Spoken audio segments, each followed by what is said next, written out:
Hello hi welcome back. വളരെ എളുപ്പത്തിൽ അരി അരച്ച ഉടനെ നമുക്ക് ചുട്ടെടുക്കാനായിട്ട് കഴിയും.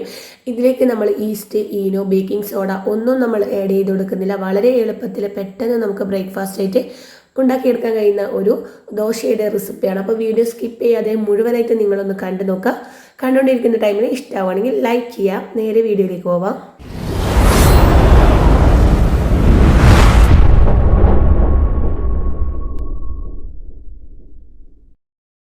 ആദ്യം തന്നെ 2 കപ്പ് പച്ചരി 4 മണിക്കൂർ സമയം ഒന്ന് സോക്ക് ചെയ്ത് വെച്ചിട്ടുള്ളതാണ്. നന്നായി കഴുകി അതിലുള്ള വെള്ളമൊക്കെ മുഴുവൻ കളഞ്ഞ് എടുത്തിട്ടുള്ളതാണ് കേട്ടോ. നമ്മൾ ഇപ്പോൾ ഇതുപോലെ ഒരു 4 മണിക്കൂർ സമയം തന്നെ പച്ചരിയൊക്കെ സോക്ക് ചെയ്യുന്ന ടൈമിൽ വെച്ച് കൊടുക്കാനായിട്ട് നോക്കുക. ഇനി ഇതിലേക്ക് ആവശ്യമായിട്ടുള്ള ഇൻഗ്രീഡിയൻസ് കൂടി ചേർത്ത് കൊടുക്കുക. അതിനായിട്ട് 1 കപ്പ് അളവിൽ തേങ്ങ ചേർത്ത് കൊടുക്കുന്നുണ്ട്. അതേ അളവിൽ തന്നെ നമുക്ക് ചോറ് കൂടി ഇതിലേക്ക് ചേർത്ത് കൊടുക്കുക. ഏത് അരിയുടെ ചോറായാലും കുഴപ്പമൊന്നുമില്ല കേട്ടോ. ഇനി സെയിം അളവിൽ തന്നെ 1 കപ്പ് വെള്ളം കൂടി ഇതിലേക്ക് ആഡ് ചെയ്ത് കൊടുക്കുന്നുണ്ട്. അപ്പോൾ നമ്മൾ ഇതിലേക്ക് ചേർത്ത് കൊടുത്തിട്ടുള്ളത് തേങ്ങാ വെള്ളമാണ് കേട്ടോ. തലേന്ന് പൊട്ടിച്ചിട്ടുള്ള തേങ്ങയുടെ വെള്ളമാണ്. ഇനി 1 ടേബിൾ സ്പൂൺ അളവിൽ പഞ്ചസാര കൂടി ആഡ് ചെയ്ത് കൊടുക്കുന്നുണ്ട്. എല്ലാം കൂടി നമുക്ക് നന്നായിട്ട് തന്നെ ഒന്ന് മിക്സ് ചെയ്ത് കൊടുക്കാം. അപ്പോൾ നമ്മുടെ തേങ്ങയൊക്കെ ഇതിൽ നന്നായിട്ട് തന്നെ ഒന്ന് മിക്സാക്കി ഇട്ടിട്ടുണ്ട്. ചോറൊക്കെ ഇനി ഒരു മിക്സിയുടെ ജാർ എടുക്കുക. അതിലേക്ക് നമുക്ക് ഇത് മുഴുവനായിട്ട് ഇട്ട് കൊടുക്കുക. ഒരു 2 പ്രാവശ്യമായിട്ടാണെങ്കിലും ഇട്ടിട്ട് നമുക്ക് നല്ല ഫൈനായിട്ട് വേണം ഇതൊന്ന് അരച്ച് കൊടുക്കാനായിട്ട്. വലിയ ജാറാണെങ്കിൽ നമുക്ക് ഒരു ട്രിപ്പിന് തന്നെ അരച്ചെടുക്കുക. ചെറിയ ജാറാണെങ്കിൽ 2 പ്രാവശ്യമായിട്ട് വേണം കേട്ടോ ഇത് അരച്ച് കൊടുക്കാനായിട്ട്. അപ്പോൾ ഇത് നന്നായി അരച്ചെടുത്തിട്ടുണ്ട്. ഇനി ഇതുപോലെ ഒരു ബൗളിലേക്ക് ഒഴിച്ചു കൊടുക്കുന്നുണ്ട്. ഒട്ടും തരികളൊന്നും ഇല്ലാതെ നല്ല ഫൈനായിട്ട് വേണം നമുക്കിതൊന്ന് അരച്ച് കൊടുക്കാനായിട്ട്. ഞാൻ 2 പ്രാവശ്യമായിട്ടാണ് കേട്ടോ അരച്ചെടുത്തിട്ടുള്ളത്. നിങ്ങളുടെ വീട്ടിലെ ആൾക്കാരുടെ അളവിനനുസരിച്ചിട്ട് നമുക്ക് അരിയുടെ അളവ് കൂട്ടുകയും കുറക്കുകയും ഒക്കെ ചെയ്യാം. ഇനി ഇതാ നമുക്ക് ഇതിലേക്ക് ആവശ്യമായിട്ടുള്ള ഉപ്പ് കൂടി ചേർത്ത് കൊടുക്കാം. ഒരു 1/2 ടേബിൾ സ്പൂൺ അളവിൽ ഉപ്പ് കൂടി ചേർത്തിട്ട് നമുക്ക് നല്ല പോലെ തന്നെ ഒന്ന് മിക്സ് ചെയ്ത് കൊടുക്കാം. ഇത് നന്നായിട്ട് തന്നെ ഒന്ന് മിക്സാക്കി എടുക്കുന്നുണ്ട്. നമ്മുടെ ഈ ഒരു ഉപ്പ് ഇതിലെല്ലാ ഭാഗത്തും എത്തണം. നമ്മൾ ഈ ഒരു തിക്നെസ്സോട് കൂടിയിട്ട് വേണം കേട്ടോ നമ്മുടെ ഈ ഒരു മാവ് റെഡിയായി കിട്ടാൻ വേണ്ടിയിട്ട്. അധികം ലൂസായി പോയിട്ടുണ്ടെങ്കിൽ പെർഫെക്റ്റ് ആയിട്ട് കിട്ടൂല.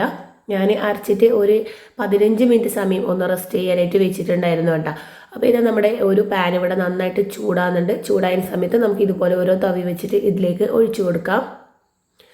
ഇത് ഒഴിക്കുന്ന ടൈമിൽ തന്നെ നിങ്ങൾക്ക് കാണുമ്പോൾ മനസ്സിലാവുന്നുണ്ടാകും നന്നായിട്ട് ബബിൾസ് വരുന്നുണ്ട്. നമ്മളിത് ഹൈ ഫ്ലെയിമിൽ വെച്ചിട്ട് തന്നെയാണ് കേട്ടോ ചുട്ടെടുക്കാനായിട്ട്. നമ്മൾ ഹൈ ഫ്ലെയിമിൽ വെച്ചിട്ടില്ലെങ്കിൽ നമ്മുടെ ഇത് ബബിൾസ് വരുകയില്ല, പെട്ടെന്ന് വെന്ത് കിട്ടുകയില്ല. അപ്പോൾ അതിന് വേണ്ടിയിട്ടാണ്. നമുക്കിത് മുഴുവനായിട്ട് ബബിൾസ് വരുന്ന സമയത്ത് ഇതൊരു അടപ്പ് വെച്ച് അടച്ചു കൊടുക്കുക. ഒരു 5-10 മിനിറ്റ് സമയം ഒന്ന് നമുക്ക് ഇതുപോലെ ആക്കിയിട്ട് എടുക്കാനുണ്ട്. അപ്പം കണ്ടില്ലേ, മുഴുവനും ഇതുപോലെ ബബിൾസ് വരുന്ന ഈ ഒരു ടൈമിൽ വേണം നമുക്കിതൊന്ന് അടച്ച് വെച്ച് കൊടുക്കാനായിട്ട്. അടച്ചു വെച്ചാൽ പെട്ടെന്ന് തന്നെ നമുക്കിത് വെന്ത് കിട്ടും കേട്ടോ.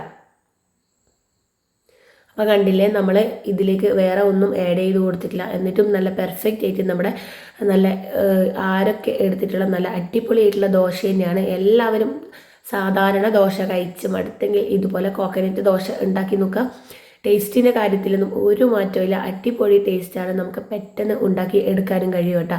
കുട്ടികൾക്കാണെങ്കിലും മുതിർന്നവർക്കാണെങ്കിലും ഒരുപാട് ഇഷ്ടപ്പെടുകയും ചെയ്യും. ഓഫീസിൽ പോകുന്നവരാണെങ്കിലും നമ്മൾ സ്കൂളിലേക്ക് പോകുന്നവരാണെങ്കിലും കൊടുത്തയക്കാനാണെങ്കിലും വീട്ടിൽ നിന്ന് കഴിക്കാനാണെങ്കിലും നല്ല സോഫ്റ്റ് ആയിട്ടുള്ള അപ്പം കൂടിയാണ്.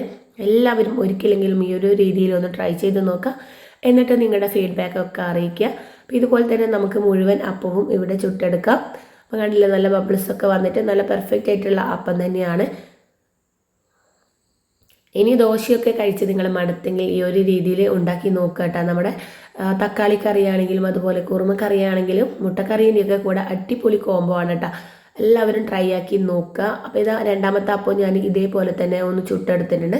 നമ്മൾ അടച്ചു വെച്ചിട്ടുണ്ടെങ്കിൽ ജസ്റ്റ് ഒരു 2-3 മിനിറ്റ് സമയം മാത്രം ഇങ്ങനെ അടച്ചു വെച്ചാൽ തന്നെ പെട്ടെന്ന് ഇവിടെ റെഡിയായി കിട്ടും കേട്ടോ. ഇതിൻ്റെ കൂടെ നമുക്ക് തേങ്ങാപ്പാൽ മാത്രം മതി, കറിയുടെയും ആവശ്യമില്ല. നല്ല ചൂടോടുകൂടി കഴിക്കുമ്പം അതിൻ്റേതായ സ്വാദുണ്ട് കേട്ടോ. എല്ലാവരും ട്രൈ ചെയ്ത് നോക്കുക. മുഴുവൻ അപ്പോൾ ഇതാ ഞാനിവിടെ ചുട്ടെടുത്തിട്ടുണ്ട്. അപ്പോൾ ഇതുവരെ നിങ്ങൾ ഇതുപോലെ ഉണ്ടാക്കി നോക്കിയില്ലെങ്കിൽ ഉണ്ടാക്കി നോക്കുക. ഇതുപോലുള്ള വീഡിയോ ഞാൻ മുമ്പും എൻ്റെ ചാനലിൽ അപ്ലോഡ് ചെയ്തിട്ടുണ്ട്. അതൊന്നും കണ്ടിട്ടില്ലെങ്കിൽ നിങ്ങളൊന്ന് കണ്ടു നോക്കുക. നിങ്ങളുടെ വിലയേറിയ അഭിപ്രായങ്ങളൊക്കെ അറിയിക്കുക കേട്ടോ. അപ്പോൾ നമുക്ക് ഈ ഒരു അരി 2 കപ്പ് പച്ചരി കൊണ്ട് ഒരു 15-20ഓളം ദോശ നമുക്ക് ചുട്ടെടുക്കാനായിട്ട് കഴിയും കേട്ടോ. അപ്പം ഞാൻ കുറച്ച് മാത്രമേ ഇതിലേക്ക് കാണിക്കുന്നുള്ളൂ. ബാക്കി ഞാൻ രാത്രിയാണ് കേട്ടോ ചുട്ടെടുത്തിട്ടുള്ളത്. കുറച്ച് പകൽ ചുട്ടിട്ട് ബാക്കി രാത്രിയാണ് ചുട്ടിട്ടുള്ളത്. അപ്പം കുറച്ചധികം തന്നെ ഇവിടെ ഉണ്ടാക്കിയിട്ടുണ്ടായിരുന്നു. കുട്ടികൾക്കൊക്കെ വളരെയേറെ ഇഷ്ടപ്പെട്ടിട്ടുണ്ടായിരുന്നു. അപ്പോൾ എല്ലാവരും ഈ ഒരു രീതിയിലൊന്ന് ട്രൈ ആക്കി നോക്കുക. നിങ്ങൾക്ക് ഇഷ്ടപ്പെട്ടിട്ടുണ്ടെങ്കിൽ നിങ്ങളുടെ ഫ്രണ്ട്സിനും ഫാമിലീസിനും ഒക്കെ ഒന്ന് ഷെയർ ചെയ്ത് കൊടുക്കുക. ഇതുപോലുള്ള നല്ല നല്ല റെസിപ്പീസിൻ്റെ വീഡിയോ ഞാൻ മുമ്പ് എൻ്റെ ചാനലിൽ അപ്ലോഡ് ചെയ്തിട്ടുണ്ട്.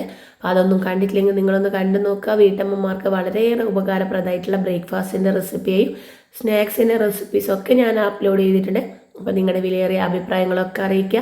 ഇതുപോലുള്ള നല്ല നല്ല വീഡിയോസ് വീണ്ടും ഞാൻ അപ്ലോഡ് ചെയ്യുന്നതായിരിക്കും ഇൻഷാ അല്ലാഹ്. അപ്പം എല്ലാവരും ട്രൈ ആക്കി നോക്കിയതിന് ശേഷം കമൻ്റ് അറിയിക്കുക.